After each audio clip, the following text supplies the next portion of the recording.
a great big hey howdy hey to all my goofy goobers out there. Welcome back to Animanic Commentaries with Comic Ozzy. Und C.Auzi+D.Fanatic, guten Abend. Which is very important, very apt, because the German fairy tale being adapted for this movie is the tale of Rapunzel, as it is often called overseas, but tonight in America we're going to be watching Tangled. So, my darling, thoughts on the movie? It definitely when Disney started getting the attention of its audience again. Yes. As far as, like, financial success, this is when Disney broke out again. And when they started going in those single-worded titles that just describe the movie. Yep. Yeah, so like, okay, we need to get boys here. So how do we get them to see a movie about Rapunzel? Well, our last movie didn't out of the title. Yeah, our last movie didn't do well because it had princess in the title. So we're gonna have to change it so that it has absolutely nothing to do with the princess. But the fairy tale is called Rapunzel. She has a lot of hair. Tangled. Yes. But nobody actually gets tangled. Okay. Yeah. Okay. Well, that's up to debate. But it's also an interesting movie because, like, about 10 years before this movie, the Mattel Entertainment made Barbie as Rapunzel. Oh, that's right. And that movie, well, I mean, there are a lot of memes going around that, a Rapunzel princess in a purple dress who loves to paint. That is true. That is the only thing Disney doesn't. It's a little too close to. I mean, the story, at least the story route they go is completely different. Yeah, but the only thing that the designs. It does seem like the story that they seem to go for seems to be more in line with the original Cinderella than Rapunzel. You know. Actually, neither versions that I'm referring to actually have much to do with the original story. That is also true. I mean, the reasons why... Well, I mean, Disney's version at least has the reasons why the baby's stolen having to be that a witch's plant is eaten. And she takes the baby as recompense. It wasn't hers. Well, no, it wasn't hers, but she thought she was owed it. So, it kind of works in a similar context. Also, we give the long hair magical powers. Yes. That's Disney. Yep, and much like Beauty and the Beast, creating a very, very, very specific reason of, like, let's take the plant in the story, but also the hair, and make them even more important. Like the rampions that the man stole from the witch's garden. It's like, that's just where Rapunzel gets her name from. But this magic flower, now this has a consequence because this woman's been using this flower to keep herself young. And when it was stolen from her, quote unquote, she stole the baby in return because the baby had the magic powers. And you can't cut the hair. And they make it less of the hair representing innocence and purity and all that. And more so that the hair is simply like, it's as much a burden as it is a gift, because it's what's keeping her imprisoned, but it's also what allows her to set herself free when she does the only instance of, well, not the only instance of someone claiming her hair. Obviously, she hoists up Mother Gothel on the hair, like, a couple of times, but aside from that, like, her hair, she leaps down to set herself free. But I guess we're getting into the story already. We should probably just watch the movie at this point, right? I mostly enjoyed the spin-off series more than I did the movie. I know everyone's saying that, like, this is a really good movie. I still enjoyed Princess and the Frog way more than I enjoyed the movies. I don't know. It's been a while since I watched this in full, so maybe, meh. Well, we'll see what happens when it's fresh in your mind's eye. So, everybody, go ahead and get your copies of the movie ready. Any copy you have, really. All the logos will match up and everything. There shouldn't be any syncing issues. You'll have the blurry image on screen to follow along. And it's time to get to the syncing song. I didn't practice the syncing song. I'm going to make up another one. It's time to go and get your copy ready. And this is the end of this version of the syncing song. Hey! So, everybody go ahead and get your copy of the movie ready if you haven't already. And we're gonna go ahead and start the film in 3, 2, 1, go Zerini! Hard to say in the beginning, but you know what? I really don't. I'm sorry that disappoints some of you. Well, I mean, you know, it's a very simple movie. I think this really is Disney going as far back to its roots, like even as far back as like Snow White. We're gonna take this like really simple. We're not gonna complicate anything. Of course, I can never look at Rapunzel anymore and not picture Charlie from Aspen Hotel. I'm sorry. No, like, I mean they're both they both modeled very her after chipper. Disney princesses, but of all the princesses, she feels like the most like Rapunzel. That's definitely an accurate assessment. Oh, and of course, this is the 50th animated feature, everybody! We finally made it! 50 of these goddamn streams! And 2 of them are kind of cocked up, but, you know, it's not important. Spoilers. That's also very... You know, with the marketing, you'll notice a lot of the trailers focus on Flynn Rider. They do! More than Rapunzel. They do. So, I mean, he is a great character, but it's kind of a double-edged sword with the way they handle the advertising. Yeah, because the movie's not really about him so much, but he does kind of open the movie. But he opens up the connection. It opens up his connection to the story. And you know, Flynn is a good character, and of course, I love Zachary Levi. This is probably the role that made him famous, I should say. You know. Probably right. Like, he did some bit parts here and there before this film, but this film is like where he really like picked up. Yeah. Yeah. It's other roles. He ends up becoming Shazam. This isn't the first pregnant woman in a Disney. No, that would be. No, first Chicha. CGI Disney pregnant woman. That's just convoluted. First time they've animated them in CGI. Yeah. No, the first pregnant woman we had was Chicha. Yeah. So yeah. Is she really okay? So there's a lot of controversy about the design of Mother Gothel. Now, what exactly? Why? Well, because she's Romani looking, and there was this old stereotype that Romani women would kidnap white babies. Look, we're in Germany. Remember that, or at least pseudo Germany.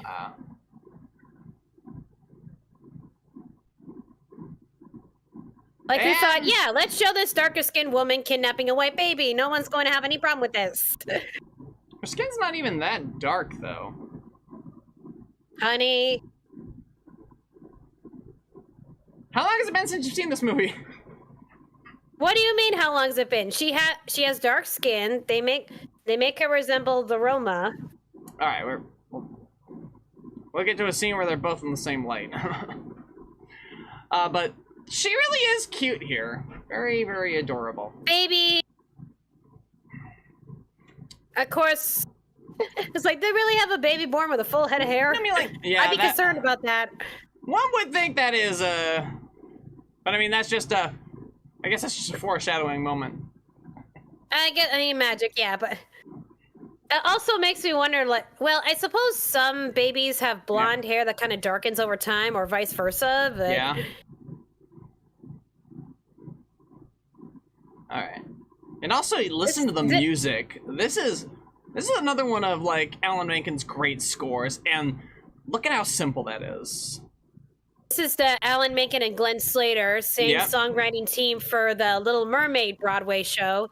Yep. I mean, for the latter half of the songs. Yeah, but like, and she's gonna make sure that they never find her this time. This hits differently when you watch the spin-off series. Yeah, it does a little bit, but we're gonna take the movie on its own terms. Not everyone's going to be familiar with the series, and we're really taking the... They do really good about, like, the de-aging thing with her is really well done.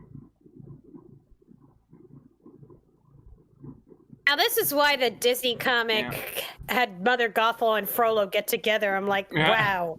Evil power couple. 3 films where villains steal a baby. That's like 15 cents right there. If I had a nickel. Alright. Okay, but something people have noted, like, why did Mother Gothel never change Rapunzel's birthday? I I'm just imagining, like, because of how everything looks to be, it's almost entirely likely that she just kidnapped her on the same day she was born, theoretically. BS on that. Newborn babies are not that.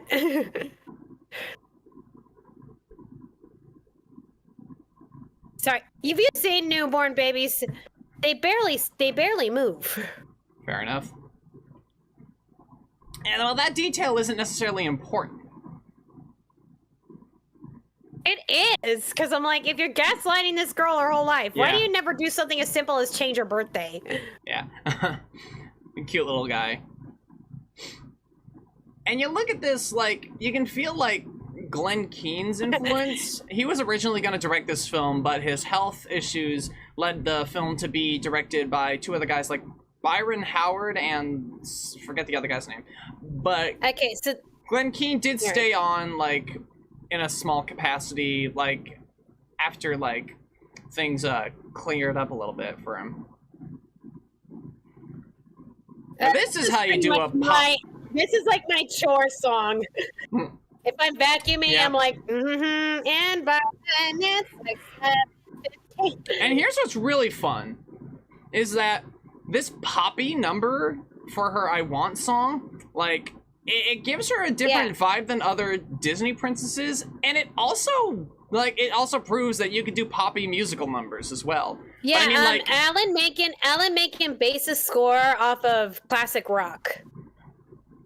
No, that makes some sense.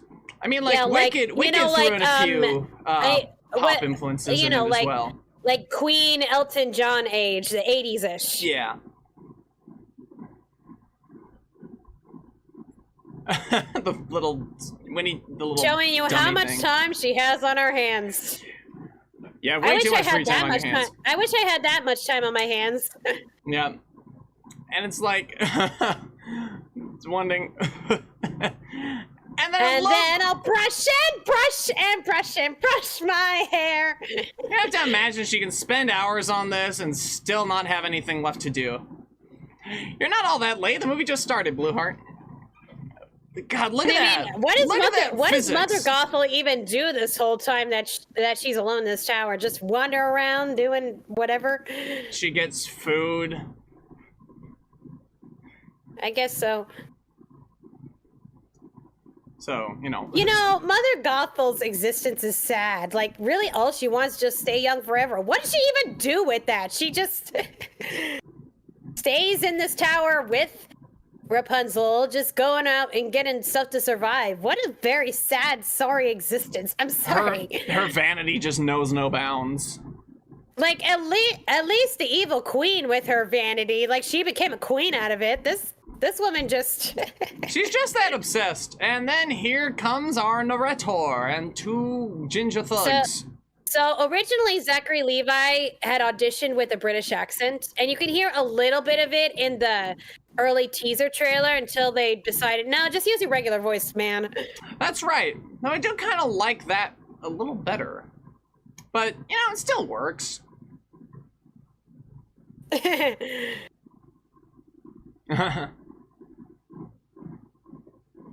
Eat your heart out, Aladdin.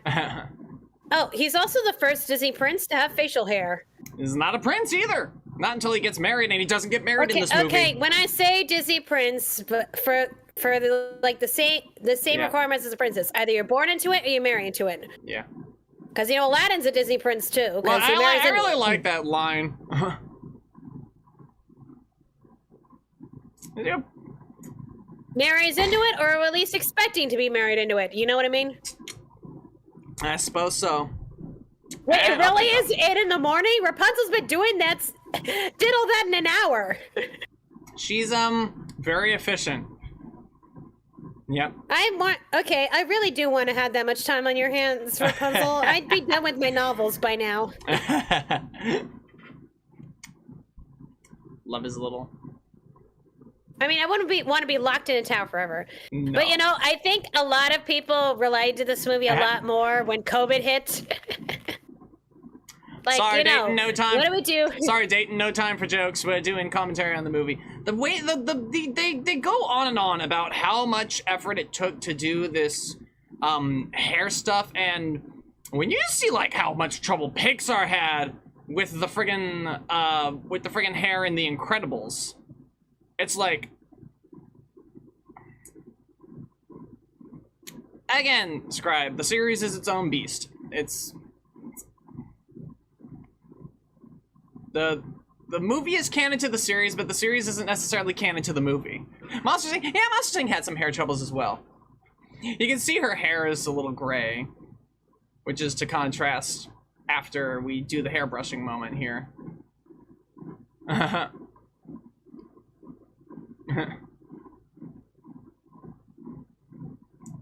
this horrible.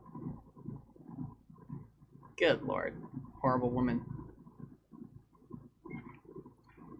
But yeah, I think that whole When Will My Life Begin, I sang that a whole lot more when COVID hit, and I was pretty much yeah. in my house. Nothing else to do. But yeah. Since Rapunzel's gotten very efficient.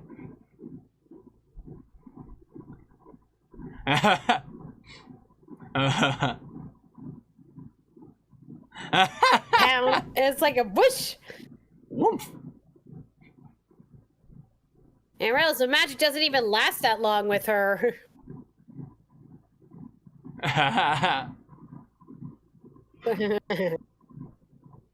Again, why not change her birthday by even like a few days? I don't know. Maybe she tried and Rapunzel still associated the lanterns with her birthday. Because it was close enough to make the difference negligible. But a favorite character, that's an excellent question. I do really like Rapunzel. Rapunzel is given so much, like, energy, right? And while she's given a Glen Keane energy, especially with her design and movement, it's like she's completely different than, like, you know, fucking Ariel and stuff. Like, she really does hold her own, like, and it's like one of the best Disney princesses for so. But it's like, yeah. How she is in the Tangled series, that they show how her isolation has affected her and the way she interacts with other people. Yeah. And, yeah. But again, the series is its own thing. Stop talking about the series. You were talking about the character, so I was talking about her character as far as the movie is concerned. Which is developed more in the series. I understand that. Anyway. I think the character development's better in the series than it is in the movie. Just look how pale Mother Gothel is. She is, yeah, she's dark-skinned, honey. Are you seeing what I'm seeing? She's really pale. She's even more pale than Rapunzel. Are you in, honey? What? Are you in denial? How can, what? Am I not seeing something? Am I blind? Look, she looks pale. Pale, dark-skinned lady. Okay, but that is really pale. Because we have all this lighting here.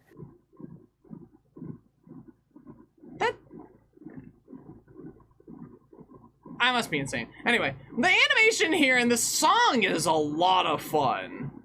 Thank you. Everybody else is saying that she has dark skin. Like, are you colorblind? Thank you, writer. I'm not crazy. Anyway. Look, she's dark skinned right there. Oh my god. Okay. We're not getting into that right now. We're not bringing it up again. But like, it's interesting to see the behind the scenes and how they just use the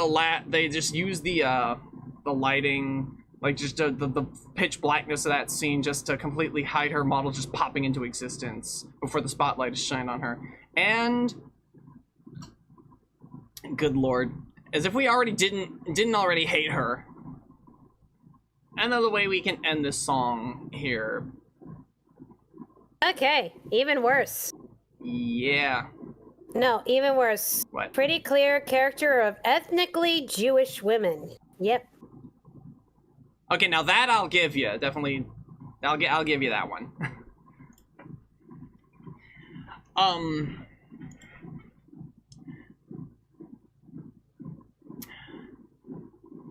If I wasn't already clear on it, the 2000s were still racist. And 2010 is right off the heels of that, so not much has changed.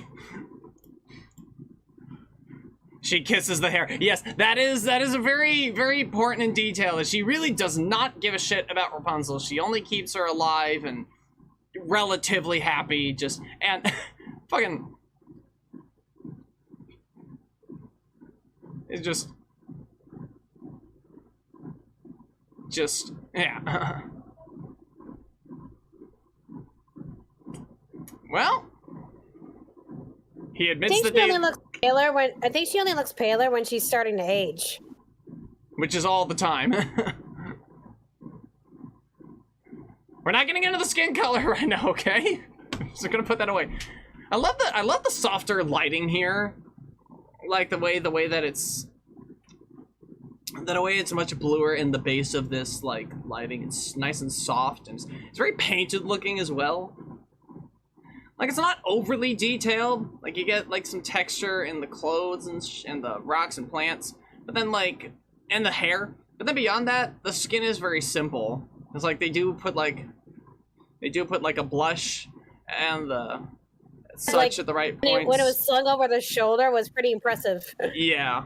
It's not as easy to steal a satchel that's slung over someone's shoulder. Yeah. Now this guy is the most distinct guy. And all I'll say about the series is that he's made Captain of the Guard and given even more chin. But that mustache is why you recognize him. It's like he stands out.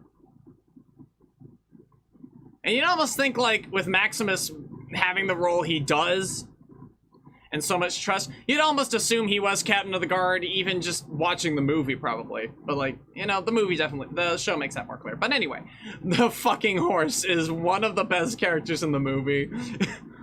It's like, Rapunzel may be my favorite, but Maximus is the best character. Like, he's the best performance out of any of them. And it's all just animation and whoever the fuck is doing all these whinnies. I don't know if it's like a sound effects library or if they got like Frank Welker or someone into the studio. But like, yeah, he's like, he's got so much fucking personality. Got the bag. Oop. Yep. Yeah, it's always too good to be true. And you notice the neck stretch on Maximus there. This is really them working within that cartoony animation that, you know, makes a movie like this look as good as it does. And he sticks the landing! I give him 10 points. Okay, maybe 9.5.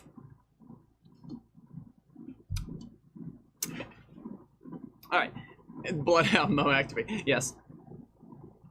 It is very amusing. And it's like, anyone would just assume this is a wall of vines, and then, yeah, it is like, for all intents and purposes, Gothel really picked the, I love they really play the silhouette there really well. That's really good. But yeah. The grass does look really good. Grass looks, I mean, the grass looks much better than Shrek, but that's not saying much to Shrek because in Shrek they literally just used hair and painted it green. It's kind of noticeable nowadays because we have better CGI grass. But aside from that, oh, the same performer as the octopus. And that makes sense because that would be like a animal sounds guy. That's I think that's like the first shot in the trailer as well, like in the teaser, all the way back to the first teaser. That was like the first shot. Rapunzel, you mean? Hmm? No, the first shot was Flynn running away. Oh yeah, but like that's the first shot of Rapunzel. Yeah, is definitely Thank what you. I mean. But like, because like, it's like it definitely stuck in people's heads because it's definitely. I love that they contextualize that with the musical number. That's so great. It's so good. It's like the movie doesn't forget little details. It's like now, keep in mind, this is like the first man she's ever seen. it's the first anyone she's ever seen outside of Mother Gothel at all. Like just completely. And then they're like this innocence of like, well, okay, it's actually not that bad looking. Oh, yep. Yeah, this whole thing is funny. And this is also going back to classic Disney. There's no dialogue here. It's just a bunch of gag work. It's animation jokes. It's like cartoony jokes. It's like it's what you do. I am amazed that he stayed knocked out through all this. Ow! And didn't break any bones. Or fingers. Ow! Ow! Again, That would break someone's hand. Again, this is what animated films do best. You take the simple story, and then you fill the rest of the time to build up some personality and do a lot of gag work. Yep. She does seem very impressed with herself as well. It's like this has been How to Hide a Body with Rapunzel. Thank you, squad. That's great. That's great. Well, what do you know? And this is... Well, I wouldn't call it dramatic irony. Well, actually, no, I would call it dramatic irony because we do know she's a princess. Okay, she has all those fairy tale books. She'd know what a crown looks like. I'm sorry. Yeah, but maybe the crowns in those simple illustrations didn't look nearly this, you know, fancy schmancy. But like, you look at it, and then, nope. This is what they call dramatic irony. I didn't realize the first time that she actually put it in that pot. It goes by very quick. And then if you didn't notice, it's a good joke for later as well, because like, it's just like, where'd he...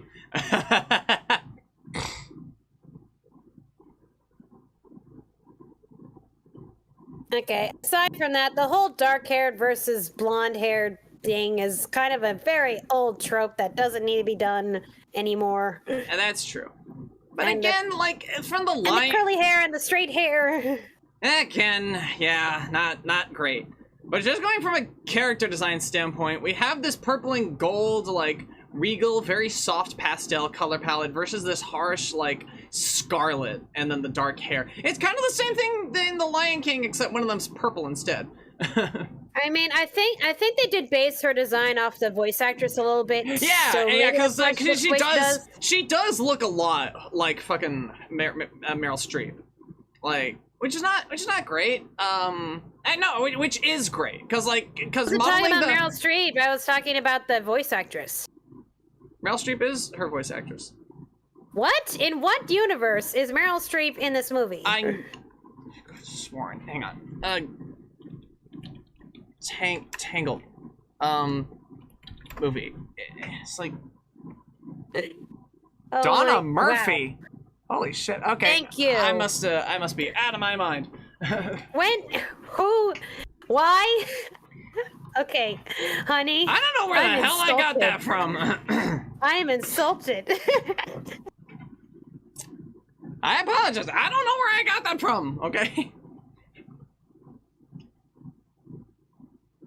As far as I know, I don't think Meryl Streep's ever done a Disney voice. Not a voice, but she was in Disney's adaptation of Into the Woods. Anyway, Yeah. I mean, well, I guess the characters have similar vibes.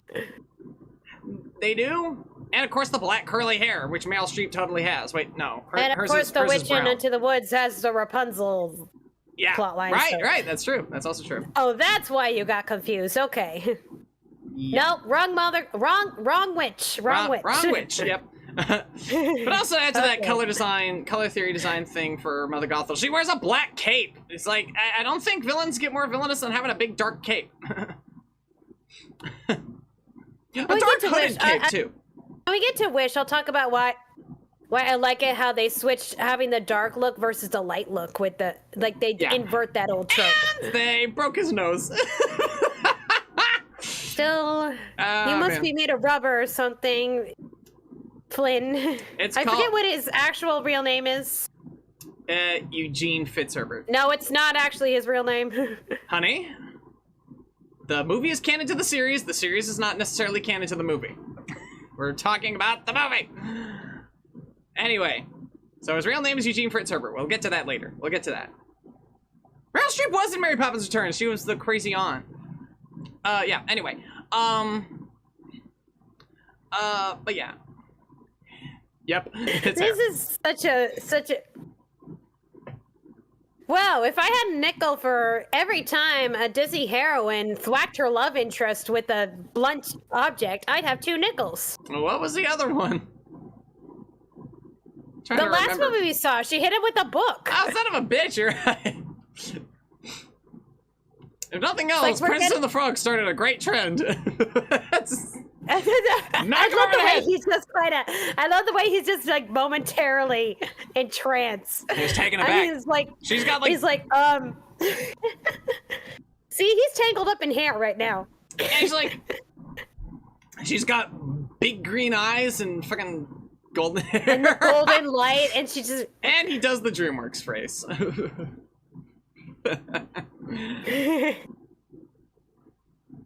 And she's like, what even is this? Yeah.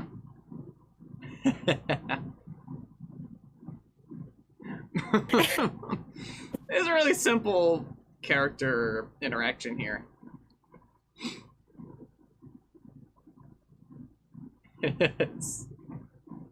She's really got this interrogation thing down. God, it's so simple. Hey, that never gets old. No, it doesn't. I feel kind of bad for him now. That looks like it's gross. Yeah.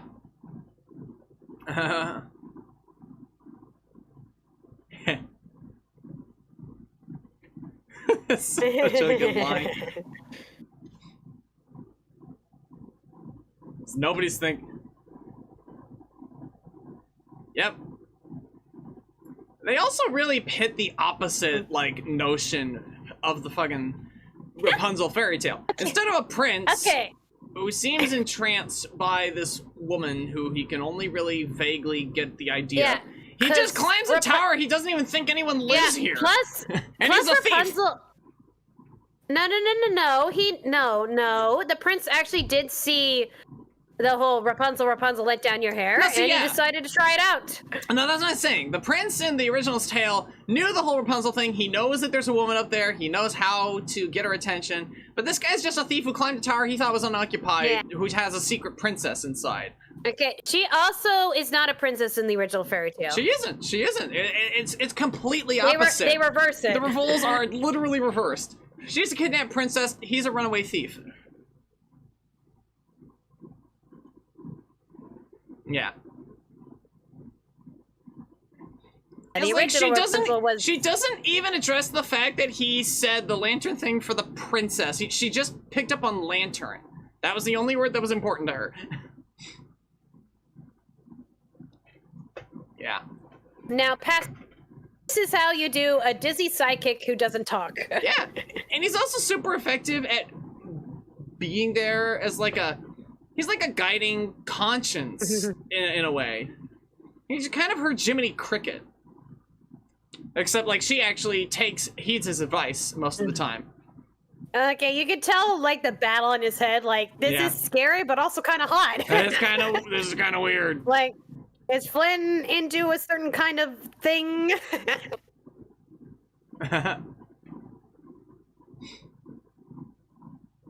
They also have one of the biggest age gaps between Disney couple. Well, not the biggest, but you know, it's like an 8-year difference or something like that. She's like 18 and he is like 23. Well, she's not even 18 yet. Not yet. It's like 3 days away. Well, no, tomorrow. Oh, here it is. Does that even work on women? That still looks so weird. It's like a duck face. I think it depends on the woman and depends on the man. Is he handsome? Like Is he handsome enough to pull it off? What do you guys think? Is he handsome enough to pull it off?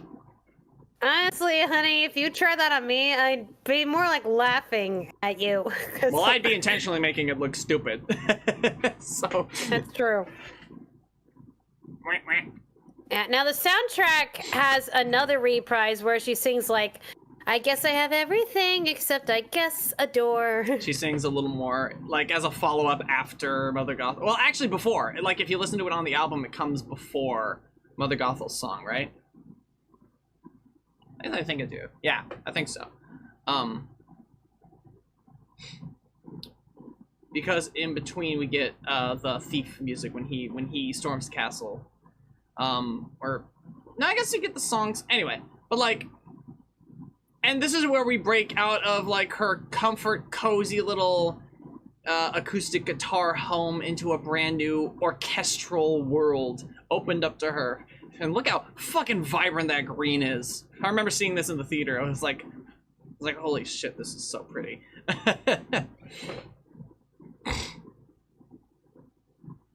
I think Rapunzel was my first Disney crush. It's like, she's just really cute and very peppy. So yours was Rapunzel, mine was Naveen. So it's just a film apart. Just her energy. Well, I guess I do have very short brown hair. I'll say that's something that, again, just to briefly top it, I'd say that the series drew the cut hair better. But anyway. But I mean, like, if you know the Rapunzel fairy tale, you know the hair was gonna get cut at some point, so that's not really a spoiler. So, anyway. It was just a matter of when and how they would do it. Stockholm Syndrome really looks like. It's not Beauty and the Beast. This is what it really looks like. It's like... I love the way to do this. Again, kind of like the scene where she's shoving him in the closet. But I'm Tish. He's just kind of watching all this, like... I love how they frame him there in a lot of these shots, too. I love how they totally put her, like, like an X formation. Okay, you know, her hair really must be magic if she manages to keep it that clean. It doesn't get any twigs or leaves in it. It doesn't get muddy. Well, a little bit. If you look closely, there are some twigs, see? I think it's just popping through from the rocks. Otherwise, it's definitely not getting grassy or muddy. Yeah. He almost kind of goes down a gaslighting route too, Flynn.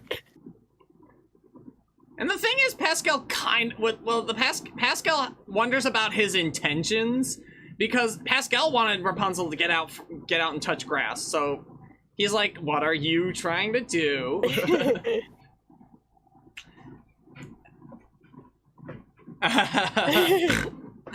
Squish. God, their voice acting together is just so good. Yeah. And they play off each other really well. It's like, it's great. And he's like, no, don't do that.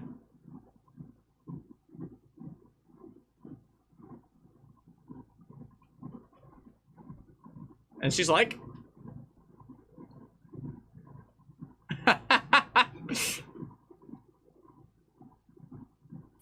I love how he actually is threatened by that frying pan. He's been hit on the head with it. He was caught. It's so great. I love the posing too. Like you can see her grapple him and the way he's bent over. Okay. I just want to be clear to people, Rapunzel is not the first Disney character to be habitually barefoot. Aside from our jungle goers, Mowgli and Tarzan, also had Aurora. That is Aurora. She didn't wear shoes in the whole time she was in the woods. Okay, you're right. She didn't. That's right. Well, feel the grass between your toes. Yeah, it's a And I love this. the nose thing. Can I at least tell them what Disney's eventual explanation for the nose thing was? Yeah. Okay, so we found out like towards the end of the series where he goes to the place where they make the wanted posters. He's like, "Hey, you're the guy who's always getting my nose wrong," and then it turns out he has like these really big glasses that are like magnifying glasses. And he's like, yeah, and he just shut up, yeah. And this. It's like, she has no reason to believe that whoever the horse belongs to is responsible, but it's a palace horse. It's a palace horse. The people from the palace have been looking for the princess forever. Forever. She has a right to be scared. It's like... And this is also true of the original fairy tale, that there was a secret hidden staircase. Yeah, that, once Rapunzel's hair was long enough, she bricked it up. Yep. And it wasn't no because one could of ever the get in or hair out. in the original fairy tale. The witch just didn't want her, stolen daughter to ever leave. No one can get in and no one can get out. That's the whole dealio. Yeah. So the original fairy tale, guys, was the mother craved rapun, and it was in the witch's garden next door. And instead of the father even bothering to ask the witch for some of the rapun, I just went and stole it. And so she caught him and like to pay for this, you will give me your firstborn child. And now she actually knows what's up. Although hopefully you understand that he has a different nose. Ugh. Oh, she's sure to recognize his coif at least. Yeah, I'll give Gothel this. She's not really a witch. She doesn't really have magical powers. She just kind of uses magic she finds. She's very resourceful. Mm-hmm. And then he's like, if she's scared of a bunny rabbit, this will definitely send her home.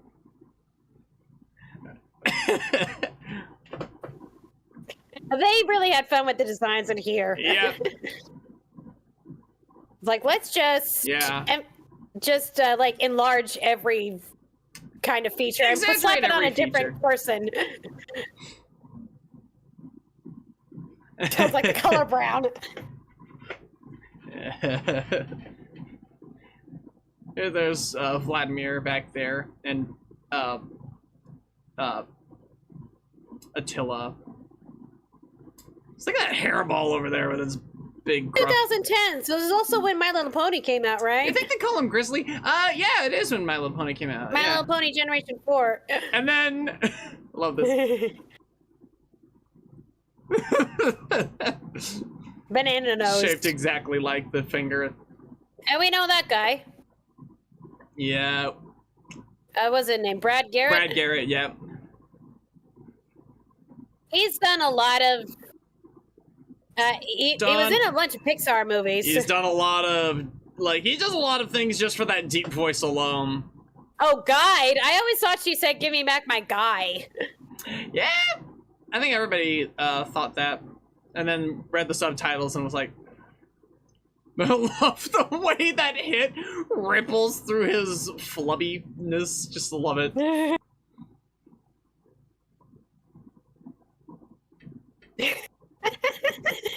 It's like... these guys do have a soft spot. Because, maybe they just want those guys that wouldn't hit a woman, I mean... The thing is, it's like, who does she think she is? But I mean,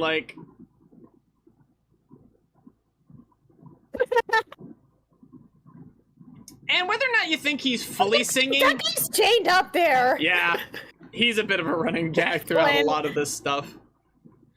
Okay, so I mentioned it last week, but remember when we were watching All of the Other Reindeer, and they had, a scene in a pubish kind of... Well, it was a bar. Yeah. And then they sing a song like, we're not so bad, we're not so bad. The songs sound pretty... This song sounds kind of like that. Because that was before this, years before. Yeah, way before. But I mean, can you blame them? It's a good song. It's like, coincidence? I think not. Could be. Not a I love the way they're all bouncing. I love playing that just through this whole song. And here's the thing. He does do a lot of the talk stuff to make up for his lack of skill, but like he also holds the notes really well. It's like Brad Garrett's not a bad singer. He's kind of in that Robin Williams vibe where it's like he's not a bad singer, but he's also not a professional singer, you know? It's like he never did it professionally, but it's like...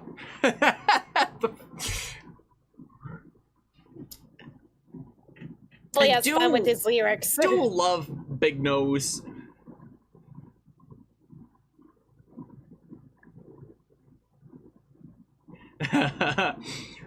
Love another Disney song that can worm in the word blighter.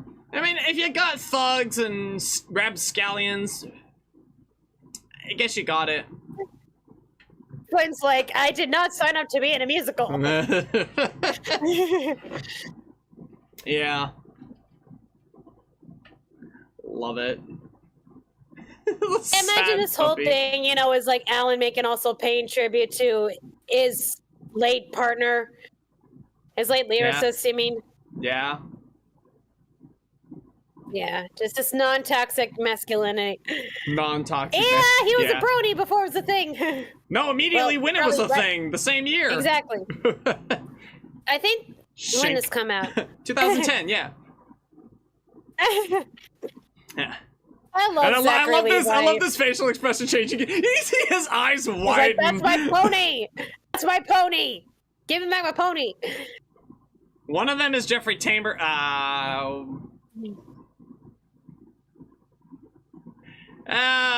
Probably Vladimir. He barely gets any lines. He also has a deep, deep voice.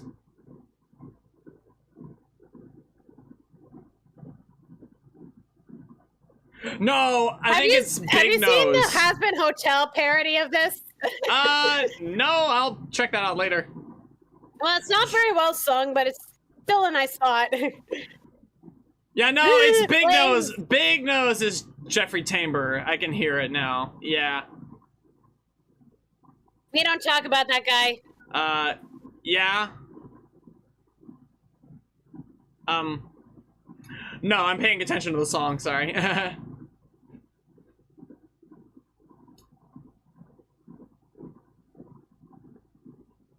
Oops, right. Yeah. How do you manage to get that hair to go that fast? It is magic. Again? Magic hair? So what do you think of the theory that those two guys are like two of Hans's brothers? I don't buy it. Like, why would they have like a throne or like fortune or riches to inherit? Why would they resort to thievery? No, they don't have riches to inherit because they're like, well, I mean, there's 13 of them. So, I mean, if Hans would go through lengths to get a better deal, I'm sure they would too. Maybe they've got middle child syndrome. I could buy it. But yeah. I mean, like 13 sons. But anyway, here comes my boy. The only one who's gonna get anything is the first one. So. Here comes the lad. This horse is amazing. This is also how you do an animal sidekick who doesn't talk. It's like. And I feel like some of the tryhards in some of the latter, more recent Disney movies don't do it as well. No, they really don't. No, I'd say Frozen did it pretty okay with Sven, but he was fine. Well, but we'll get there when we get there. I'm trying to think. It's like, you notice that only the one without the eye patch talks. Yep. Maybe the other one's a strong silent type. Maybe it's their vibe, or maybe he had his tongue cut out. Because we never see him really open his mouth either, you know? Like, we see him grin and a few times, but, like, we never see his, like, mouth way open. I would love it if it was, like, his tongue was cut out. That'd be pretty... Do that. He probably would have told you anything just because you're pretty.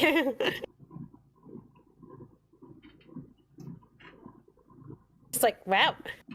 Yeah. So cute. The little hair tuck. Yeah. which to influence from another Disney princess probably slightly, but maybe just a little bit, like from fucking. It's also a girl thing.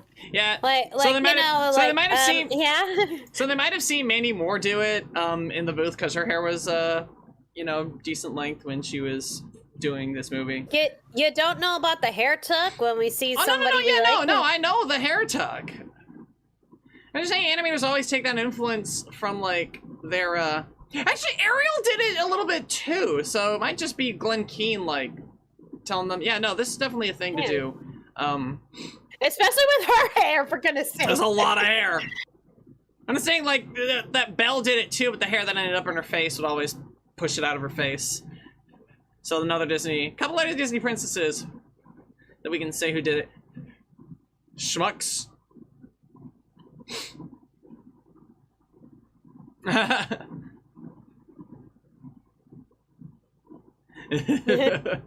always remember that expression being a little funnier, like his eyes a little wider.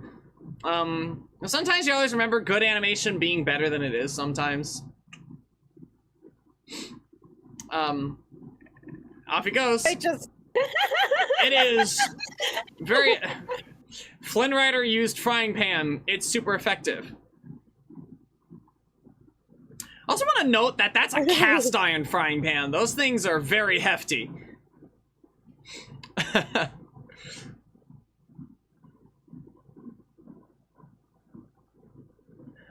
They really did just put all the good lines into the trailer, didn't they? Yeah, but it's not like it. But the thing is, the film and the characterization is so good it doesn't ruin their impact. See, that's the thing about like good jokes or good dialogue. Actually, that line wasn't in a trailer. It was in like an advertising clip you would see on like Disney's website. You should know that this is the strangest thing I've ever done. It was in the trailer. Yeah, that one. Yeah, I forgot. So you're talking about Flynn is made of rubber. With the amount of hits he's taken, it's like there's only so much that we can assume would literally kill him. That would literally hurt him. Okay, and her hair was so close to being cut there. Well, at least Trobdod. I mean, you know, then again, horses' teeth are pretty damn sharp. You do know that they could bite your finger off, right? Yeah, look at him go like he's friggin' Tarzan surfing on the fucking mill there. Woof. Whoopsie. They're really trying to make this an action adventure. And you know, I think they do it really well. A fantasy adventure musical. Get in there. Get the frying pan. You can't forget the frying pan. It's like a your pretty best useful weapon. implement. And this, hard to assume that this room would be nearly as lit as this, but it does get across a very good mood. It is very well lit. It got these nice hard shadows on the background to make the characters stick out. Dude, the water when you come up. Your air will be better. I'm sorry.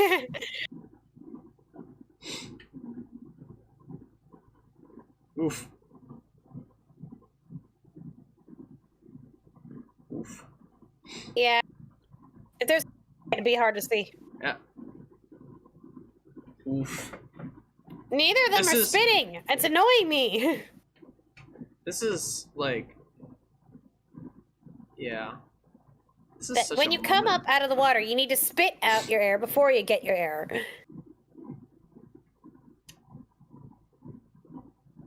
I'm sorry. Look. It's my job, okay? Yeah, no, I'm letting you have that one. And then.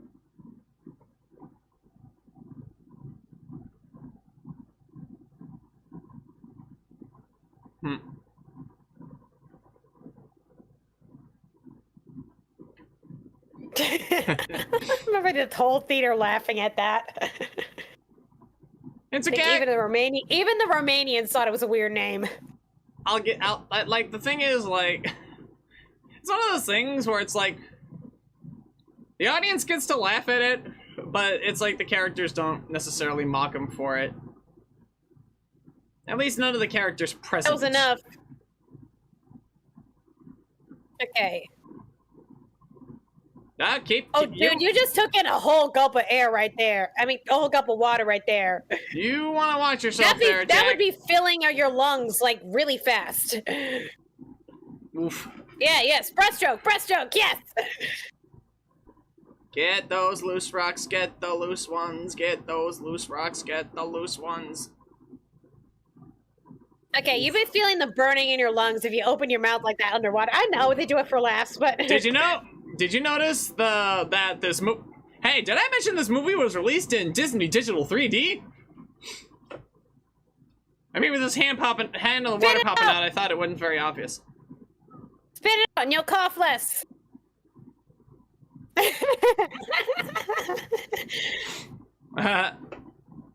you go. There's your swimming lesson, guys. I love it. Pascal. His face there. Snuggly, duckly. Deuces. The snuggly, like the super spectacular backflipping duck that breathes fire. Holy shit! Now I really think that Disney Pop really loved Rapunzel because of all the comparisons I can make. Just the whole movie, honestly. Yeah. Flynn, you're right, Squad. Flynn would fail DS swim class. I don't know. His breaststroke arms are really good, though. You're really not supposed to be doing flutter kicks when you're going down.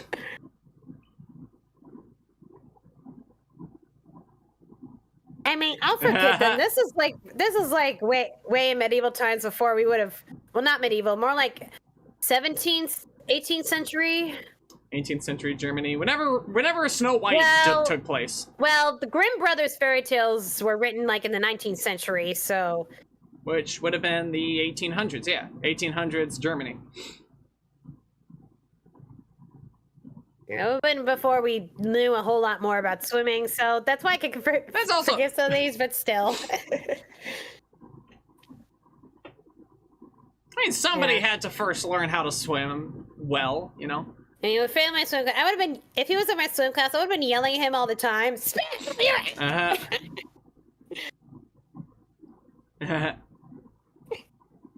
And also the lighting here is really, really good. And honestly, I think sometimes the lighting in your animated film can be made better by the limited technology. Or at the very least, it can help in comparison to some newer stuff. It's like, coincidentally, I have been shouting at a lot of kids to spit out their air today, so that's probably why it's really on my mind right now. And I'm like, come on, kids, you love to spit. Now you're allowed to spit. Spit. Okay, I'm done. Pascal is such a smug motherfucker. I love him so much. Oh, man. Cool detail from Blue Heart Tattoo. That Mother Gothel's style dates back 400 years before Rapunzel's time. That's how old she is. Jeez. Yep. It's a thing. The magic crop of golden flower has been there for a while. At least, at minimum, like 350 or odd years or something like that, considering how old she looked. She could have been 80, so, like, at least 350 years.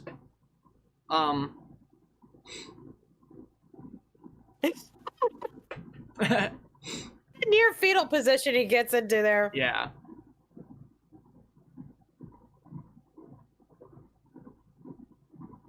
Oh, yeah. Damn. I mean, revisionist history 101. If you want to make someone believe a thing, just obscure all knowledge of the facts. It's like, just say that the hair was cut and then everything else can be a lie. Because when one part of it is true, then everyone believes everything else of it is true. Yeah, I gotta say, this is like a better reason for her to feel like she should never leave, other than just the world is cruel. Yeah. I mean, it's like with Quasimodo with his looks, and with her, it's this part of her that people would take advantage of, not realizing that that the one telling her all this is the one taking advantage of it. Yeah.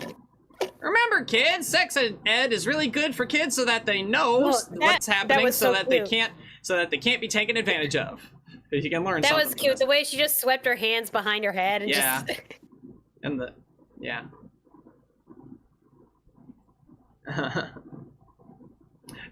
But she's cute. It's really cute. She is such a teen.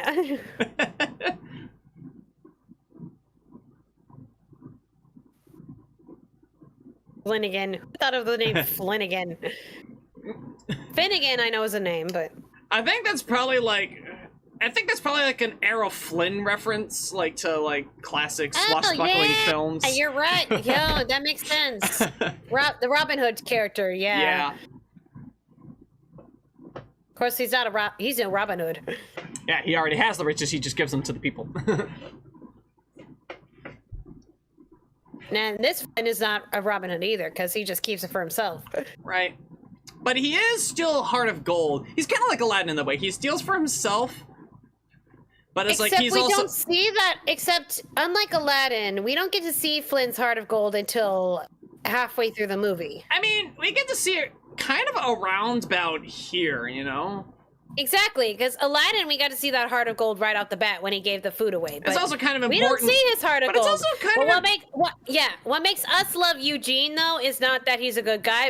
It's that he's funny. Yeah, yes.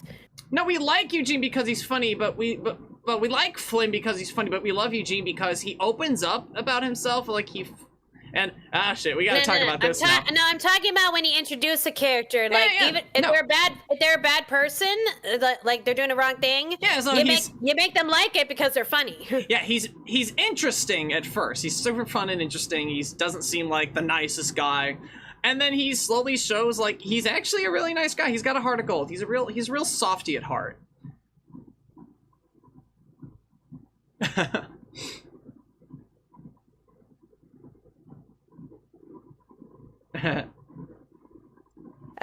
Yeah. She's not totally wrong there, sadly. No, she's not. And Rapunzel. Ooh, and now this is one of those moments. But that's important. Like Rapunzel knows that too because she saw the wanted poster back at the tavern. Yeah. It's like so. It's not like she doesn't know. But this is one of those moments where the reprise is better than the original song. Well, the thing is, the reprise needs the context of the original because now she's just kind of. I know, but it's still it's like it's better. It's like character development, but like as regression. Like it's like if she wasn't already bad enough, she gets even worse. It's like she throws away the reverse with the lyrics here. She throws away the pretense. I actually heard this song before I saw the movie. Someone made a Sleeping Beauty edit to this. And again, patting with, the Maleficent and Aurora. I'll find it one of these days. It was like forever ago.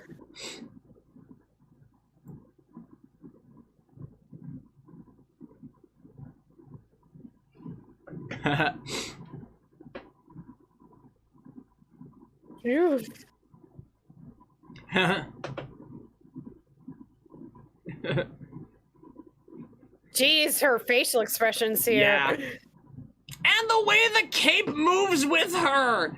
That is very theater. Like, God, it looks so good. And then her sleeves. God. And then she just disappears into the fog. God. I mean, I think also the fact that her skin is saggy from the aging makes the expressions even scarier. Yeah, oh yeah, and you get to see more of those like face lines when she's smiling and scowling as well. Oh my god. Oh my god, he said it. It's like, you think I'm gonna get superhuman strength? Well, I think you will. All you gotta do is say, Shazam! I had to. You didn't have to, but okay. I believe you. I had to. And he does it really well too. Yeah, have you seen Shazam? I've heard good things. I probably should. Anyway, I think you'd like it. It's like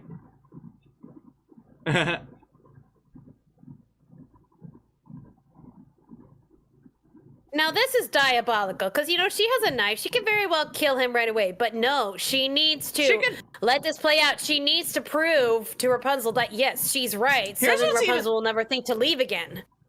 True. Like that's diabolical. She's got this whole plan figured out, and if you hadn't seen this film yet, it's like you're like, what is this long game? This long con she's got. Here's the thing: she could also just stab the Stabbingtons, as is their name. Yes, but she needs to make it look like Eugene's a bad guy. If she stabs Eugene right now, it'll make her look like the bad guy. No. She could stab the Stabbington brothers, the redheads. Yeah. It's like she could just get rid of them and like be done with it. Now But she needs them. them But she needs them for her plan. It's like it's not her. It's like her plan. Her plan is falling into place. She needs scapegoats. You want scapegoat? Rapunzel now has an easy out to hide the satchel from Eugene. Just a force of habit. I love how Pascal is actually the one to get him to. Everyone's. Yeah. Here's the thing. Pascal helped, but if it weren't for Flynn, Rapunzel would have definitely made friends with this horse. Look, And then, yes, but look at Pascal just giving Maximus the glare this whole time. I know. But now he's just looking at Rapunzel. And he wagging his tail. Excuse me. Horsey. He does look his design's a lot inspired from Samson from Sleeping Beauty, isn't it? He's got like the colors of Samson and then like the build of Mulan's horse. And then he's got blonde hair. Yep.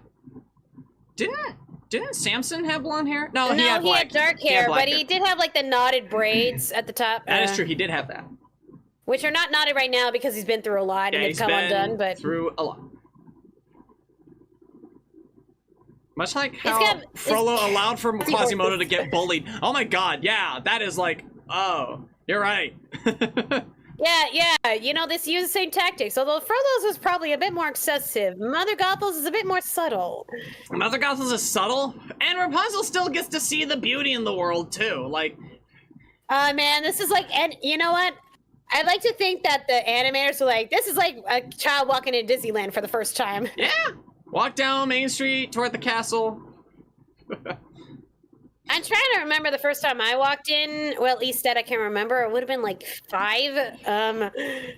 Welcome to Fantasyland. Although this kind of reminds me more of Busch Gardens if we're talking about amusement parks. Too true.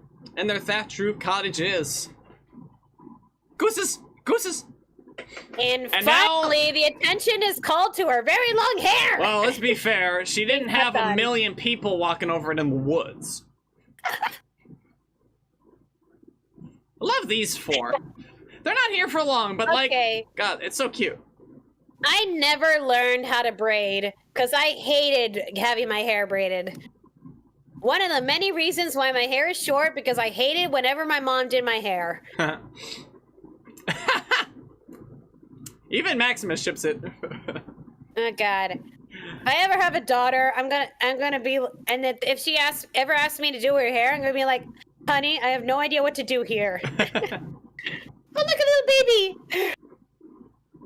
I'm raising a baby. Not that baby. The baby that was at the baby down there, you know? Yeah. Come on. What? Like, babies don't usually look exactly like you when they're little. No, they don't. Somehow you did. Tiny Tim.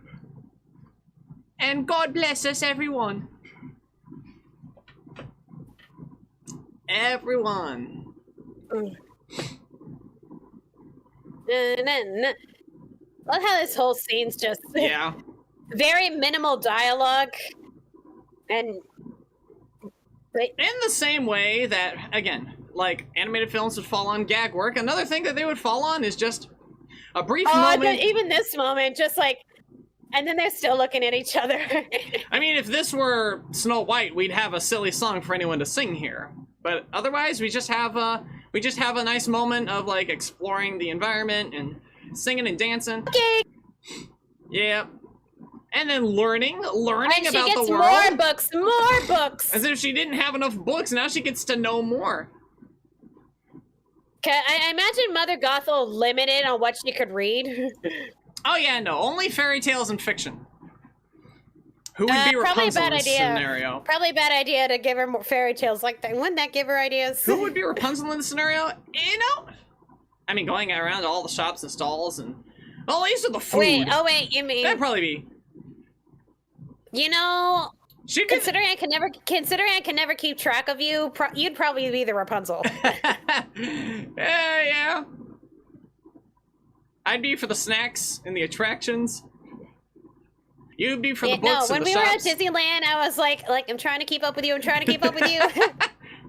We'll see. I'll see about I'll see about improving my tempo and my stride. Well, we weren't together. That yeah. Well, I mean, consider they're not Well, I together mean, that- together yet. Anyway, Yeah. this is, yeah. It's like you see this like character moment. I am noticing, like in comparison to even the last film, the emotions in her face are a little weak, I'm gonna admit. Like, the dialogue is really carrying the weight of this moment. It's like, I think it might just be, like, which is so weird because Disney did cartoony animation in, like, they had the facial expressions down pat in something like Meet the Robinsons. You're right. I think the facial expressions got better when we got to Frozen. Now you want to see facial expressions being like good because they literally are the only thing telling the emotions here. You see this, you see how her expression becomes really reserved. The eyes look like they could be drawn like those like just like shut eyes with the big thick shut eyes, like very cartoony. And it's like with those brows, those thick brows on top of him. It's like it shows, and the wrinkles in his forehead. It's like he's old and tired. It's like, God. Yeah, we don't even get voices from them until the spinoff. And just fun fact, the king is voiced by Lex Luthor. Alternatively, though, who was the one who just did the line in the wedding short? Those were my grandmother's weddings. The mom. Yeah, because that line read was no, but that line read was hilarious. Okay, I don't know if we could take that because that was in Maximus's and Pascal's freak out fantasy. He'd know what the queen sounds like. Yeah. The movies are canon to the series. The series is not necessarily canon to the movies. Now, I will say that once I got my hands on the soundtrack, this was a song I played over and over and over, and it was robbed from the Oscars. Yeah. No, it was more. The Oscars were more in favor of Toy Story 3 this year. Woof. Which, to be fair, was a really good movie. I mean, you can't blame them. But as far as song goes, either this or When Will My Life Begin? Like, would be songs that's like, dude, give it up. This was nominated, but it did not win. Sad. I think what won was a song from Toy Story 3. Yeah. No, that makes some sense. Just look at the way she, I don't even remember how that song goes in Toy Story 3. I know the chorus. I was like, because she's been hanging off of things, like, for so long, and you can see how she's hanging off the what is that, the stern? Bow? I mean, it's a gondola, not really so much like a ship. So it's like... And you know how Alan Menken likes those boat rides? Yeah, no, like, yeah, with the Little Mermaid. I mean, they did it in Enchanted as well. And Enchanted did a boat. I guess the magic carpet ride. Okay, vehicle rides. Alan Menken likes to do vehicle rides. The magic carpet's kind of an airboat. It's a metaphorical. Yeah. It's a metaphorical boat, and the clouds are the important water. No, anyway. He likes to have him on a certain vehicle. Actually, I realized Rapunzel's important water, as per Wreck-It Ralph 2, is actually when she stepped into the little stream outside the tower. Look at that. Let's talk about the important water when we get to that movie. Yeah, we'll talk about the important water because the commentary on Disney princesses is not bad. The movie kind of is, but we'll get there when we get there. I love this emotional moment here. Okay, the teeth are owning the expression, just that cute little kind of smile. And then he put the satchel down. Yeah. She's such a cutie! She's adorable! Look at her! And yeah, they're Zachary Levi, you should have gotten a little bit more singing in this. Yeah, he probably should have. I think at least they made use of their voices when we got the series too, a lot more. Yeah, they got quite a few songs. Though what I will say, like, they definitely went ahead and just went the pop song route for this one, which works because this is a love ballad, but you still have the musical aspect where it's like you have the rising. Oh, the eyes on him. Yeah. Look at that. I love that moment. And then they sing in real time. It's like the Can You Feel the Love Tonight just getting into the moment. Now they're actually saying the quiet part out loud. It's so beautiful. And the way that the lanterns are, like, it makes them look like they're in space because the lanterns are also reflected in the water. It's so fucking good. Hey, we need to sing this song at some point. Yeah, we should. Man, it's so freaking beautiful.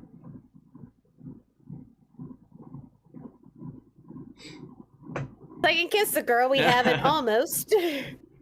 Oh, but if you see what he does here, yeah, he sweeps her hair out of her face, showing that he's not in for her hair, he's in for her. Yeah, let's keep the hair out of that beautiful face. Not the only time he does that either, because, you know, Mother Gothel's always touching her hair. He's not even paying attention to the hair. Well, except for when it's being stepped on. But and then he was about to go in for it.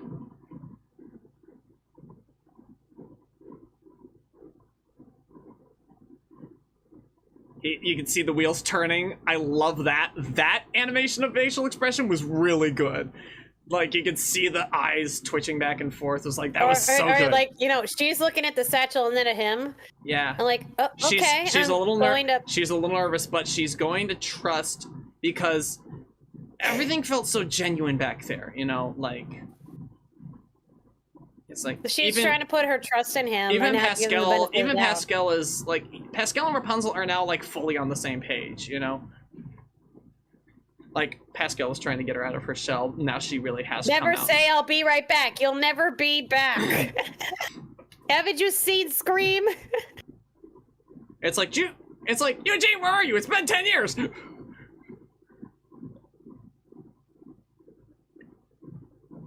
And here it goes.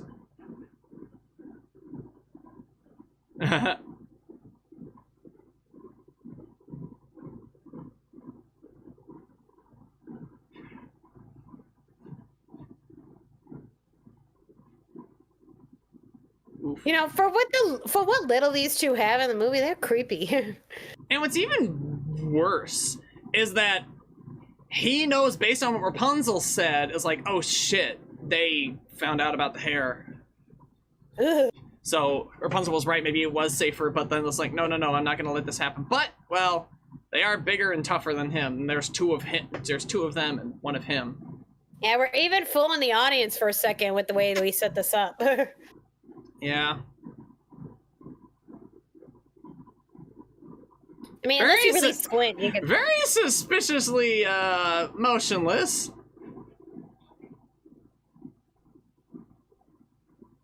Not even like a sigh of regret or anything.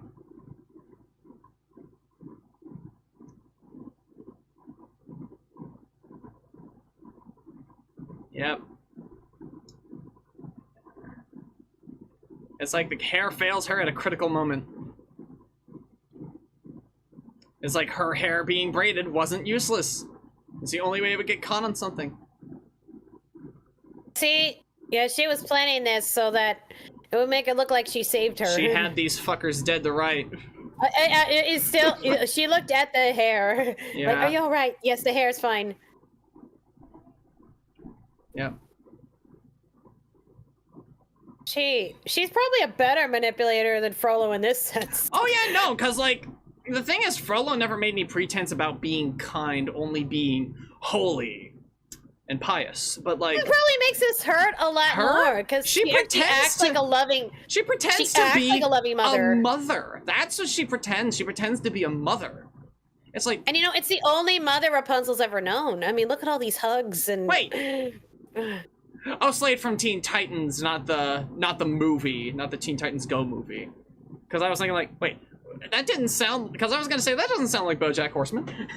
But yeah. More years of experience compared to Frollo. You mean by her being 400 years old or what? Because if we're talking about experience in child rearing, then Frollo had more experience. Well, because Quasimodo was 20. True that, but like, I think they do mean like for how old she is, like in general. Like, actually, yeah, in the manipulation thing, like, because she knows how to play a crowd, you know? Okay, Like- because Maximus knows that he would not leave Rapunzel. It's like, something is clearly wrong. And he knows Yeah. especially because he's screaming her name like something is clearly wrong. Something is very, very... Why would they let him keep his pouch? They'd at least search his pouch for something in it, right? They could remove the... It's like the pouch isn't tied to the Now- model, right? Like, they could just Gothel remove has it. cemented. Yeah, Scribe, you might want to change the way you spelled cemented, because you know how we were talking about other things?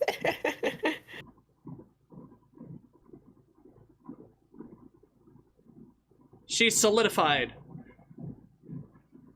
She solidified Rapunzel's reasons to stay. Yeah, thank you.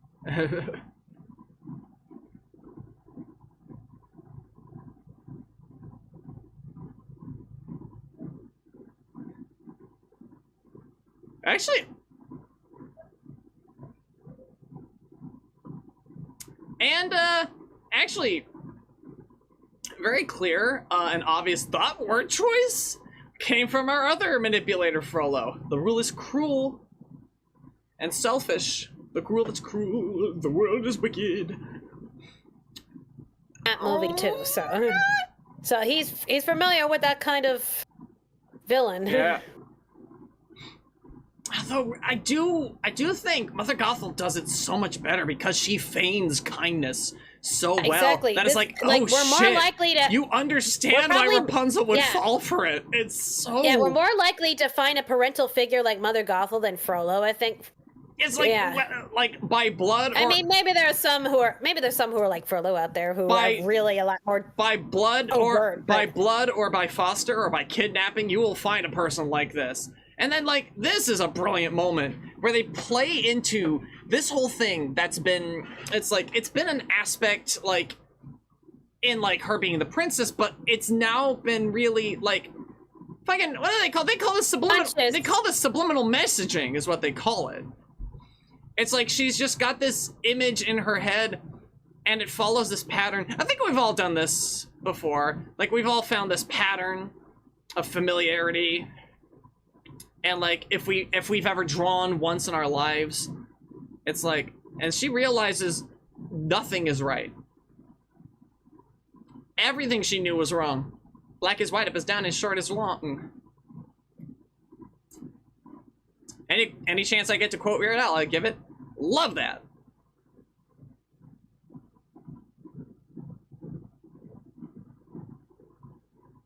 Yeah, the thought process there, like he figures out, old lady, wait, so that means she's been using. He figured it out in like 5 seconds there. Yeah, he's been really quick to, cause like he knows about the powers. It's like he probably would have been quick to the uptick on the whole story by the time everything wraps up. Mumbler.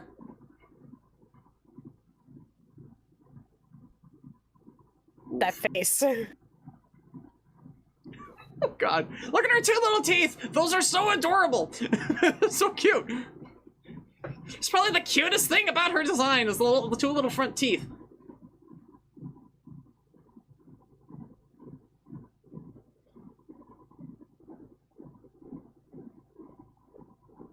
From what? Protect the hair.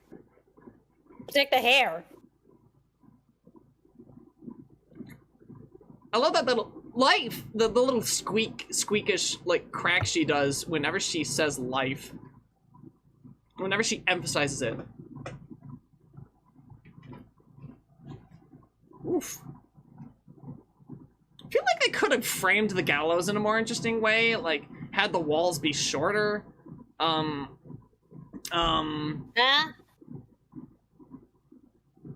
I mean, I get one reason why we can't have the walls shorter, but I would love to frame it, like, as a silhouette against, like, a sunrise, like this yellow sunrise, to make it look super ominous or something. Awfully specific. Ooh, boy. Yep. Yep. And this is also where the literal backstabbing comes in. Hello. Looks like somebody's... I'm like, what? It's so out of place. I mean, I know why it's there, but it's like, it's just a random unicorn. They just told this guy to have fun. Okay.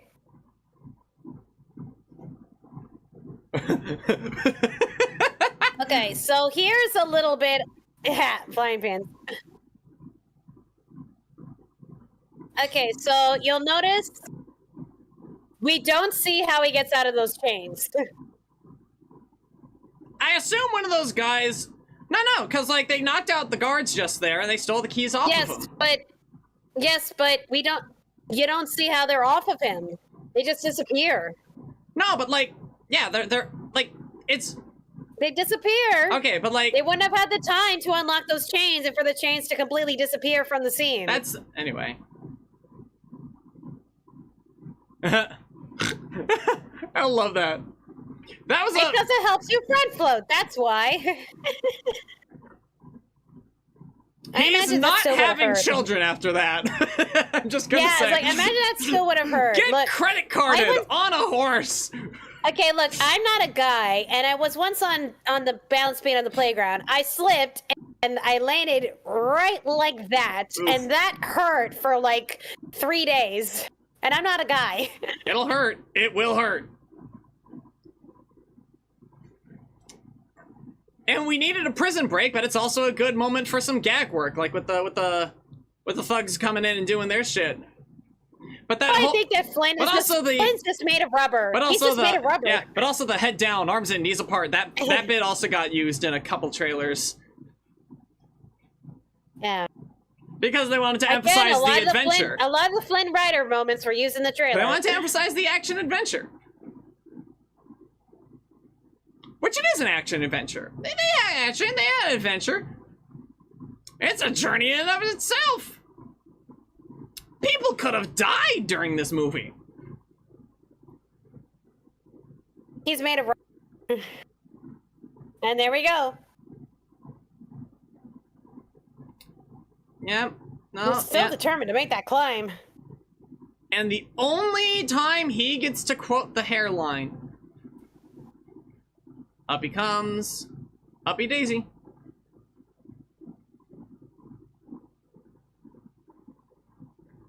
You know, rubber can be broken. Okay, so fun fact, there's no blood on that knife because if they had put blood on there, it would have gotten a PG-13 rating. Some people like to that's why the knife is completely clean. Some people like to make the excuse that you could stick a knife in there super quickly and it still ends up clean. No, really. If they'd left the blood in there, they would have gotten a PG-13 rating. No, I think people make the excuse that in some cases, if you stab someone quick enough, the blade can come out clean, like in real life. I don't know how true that is. Maybe there's specific kind of metals where the blood could come out. I've taken enough first aid courses. That's BS. All right.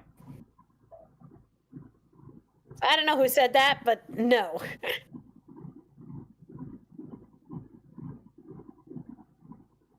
Oof.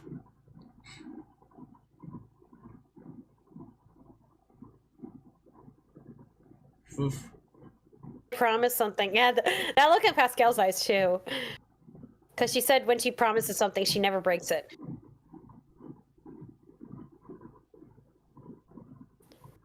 Yeah, because she really wants her to be complacent.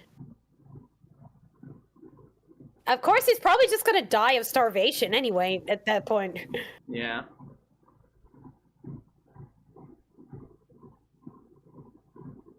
I mean, she just hates to see him like this, mostly.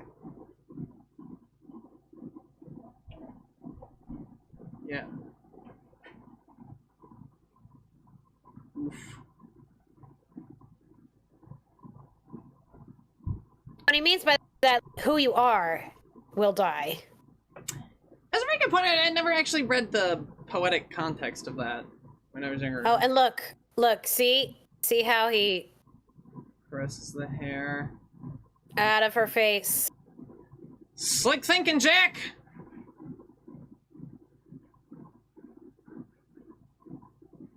Love the zoom there. Love that zoom. And this moment I think this really puts their technology to work of like, and that's also a nice like Snow White moment. Like Queen Anne with the white hair, like yeah. Okay, so and despite what we said about Pascal's the one who kills her. Yeah. But actually, she doesn't die by falling. She dies by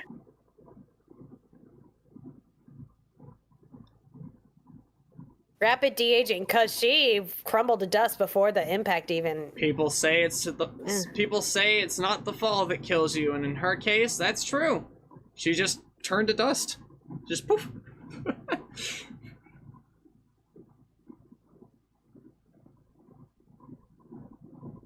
Of course, this whole hair thing also explains the Tears of Healing a lot better than the original fairy tale does.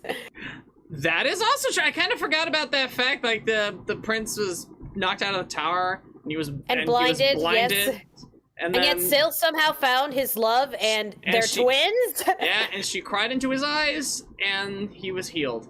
So that again, they really did take the Rapunzel story and put like the most literal twins. They gave her healing magic, and then they figured like, well, when she cut the hair, well, what else are you gonna do? Well, yeah, I mean, you know, the fairy tale's kind of dark because you know he visited her in the tower, and then after the witch kicks her out in the desert, she gives birth to twins. I'm like, oh god, what did they do in that tower? Well, actually, that specifically is the reason that the witch is like, how could you disobey me like this? You know, credit, he did keep searching for her after he was blinded, so it wasn't like a one and done situation for him. He figured it out. But like, and this imagine all the fan fiction or like sequels aside from what the sequel that we got, where it was like, bottle that shit. Bottle it and sell it. But also like, because outside of the novelization, there's absolutely no reason to believe that this is necessarily the last of her magic. I mean, come on. And the fact that it still looks like hair around her. Yeah. And then they get it to form the flower shape there. I mean, the series kind of explains that she's still connected to the magic, but... Yeah. So, take your tears and bottle them. Sell it. Sell it on the market. You'll make there a was killing. actually a book series I read where that exactly happened. It wasn't Disney, but it has like a fairy tale based thing. I'll tell you about it later. You'd actually like it. It's like I got a thing for brunettes too. Oh, you got me. I got a thing for brunettes. Is honestly the brunettes thing. Is like I don't care. But you are very pretty. You are very pretty. That is closer to my hair than probably any other Disney princess cut. I like what Blueheart is saying. Originally upset with how the hair was cut. I thought the parents wouldn't recognize her, but with age, I understand the symbolism behind it. Now I remember why I slept on this movie mostly because Megamind came out the same year. And Megamind's a really good romance and a really good comedy as well. Yeah, so that's probably why I slept on it. But this movie is a great romantic action adventure musical. And you know what? Like, they're very different. I definitely say I like Megamind more just because I like comedies a lot more, but this is a good movie. Oh god, I had a conversation with a 6-year-old about this movie. Like the way she was describing it is that she was stolen from her mommy, and then she sees her parents, and the parents recognize her even though she's not a baby anymore. I'm like, well, yeah, she looked a lot like her mom. Like, really? I thought babies look more like their dad. Like, okay. I mean, I don't know if the king's a brunette. He's kind of graying a bit. Yeah, but look at it. Look at their faces. Just yeah, they do. The look fact that very it's the similar. mother that she sees first, like, yeah, this is your real mother. And the thing is, like, they would know her. They would know her because, like, I mean, she's got the same big eyes and she's got the same big eyes, round face. And like between her mother and father, it actually is our hair now. It's like something happened, but like who fucking cares? It's you. It's like, I mean, they didn't know the hair was magic. And I get what Blueheart was getting at as well, because like the hair was imprisoning her. It was a blessing and a curse. And now she's liberated. And it was Eugene and his love that freed her. Quite literally. Oh my god, that accordion guy still has a shackle and chain and on his. And a pretty cute one at that.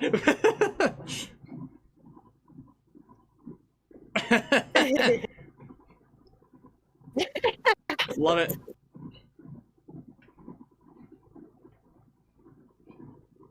You are forgiven. I love that moment.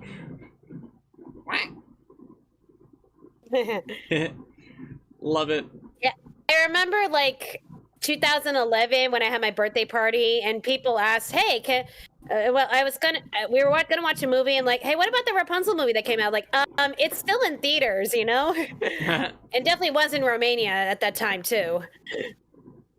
I didn't get to see it until January 2011 around my birthday. He's slick.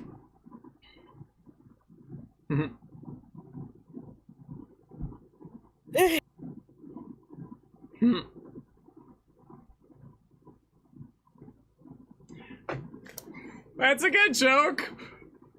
That's a good joke. The fact that they stick to that too in the series. I'm glad the series exists just to at least pay off that running joke. It was good.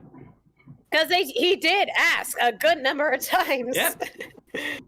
And now we get the directors. We get Byron Howard Got shot and here. Avoid this. Byron Howard and Nathan Guarino. It's like something out of Winnie the Pooh, this whole map thing. I do love the drawings here. Executive producer, Lassiter.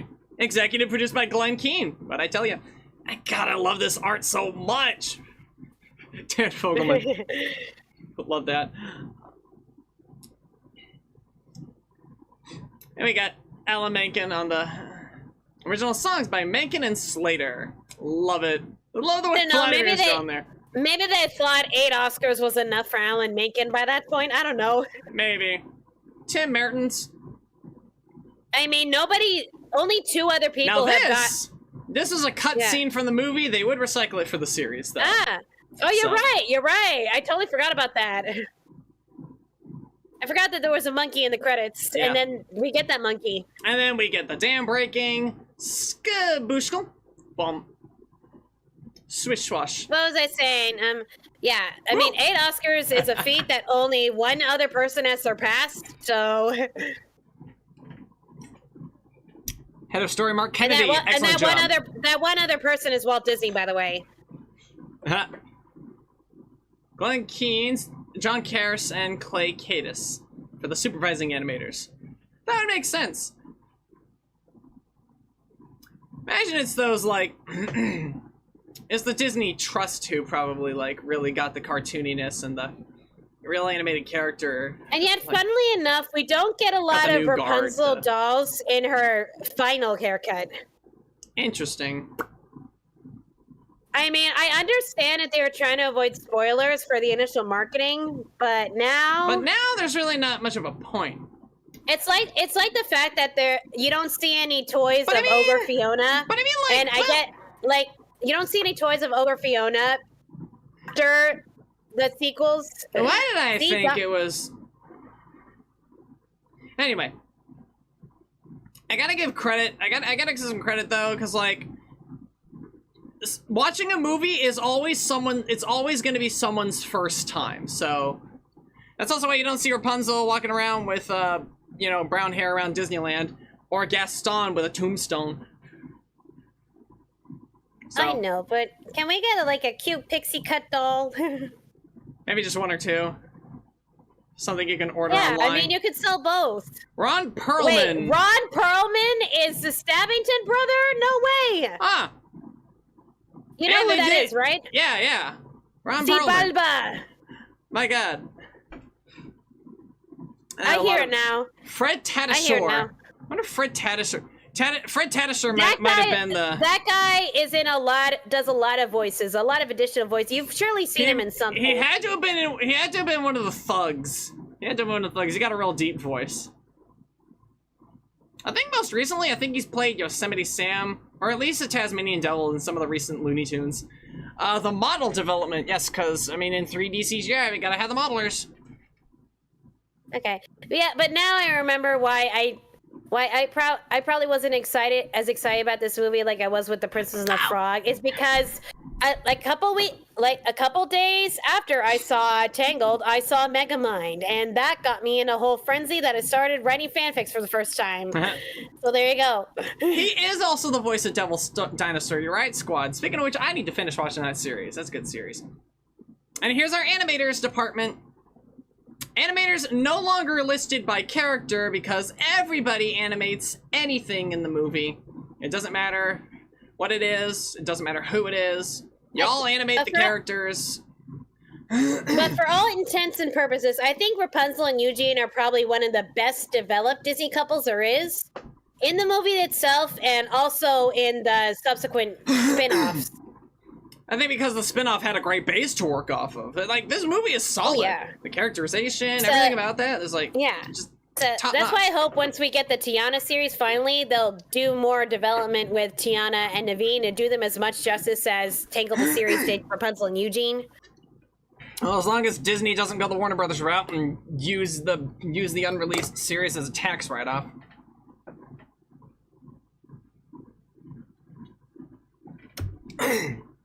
Lighting, a lot of lighting artists. Now, lighting artists are like what actually like take a scene and make it look like it's supposed to.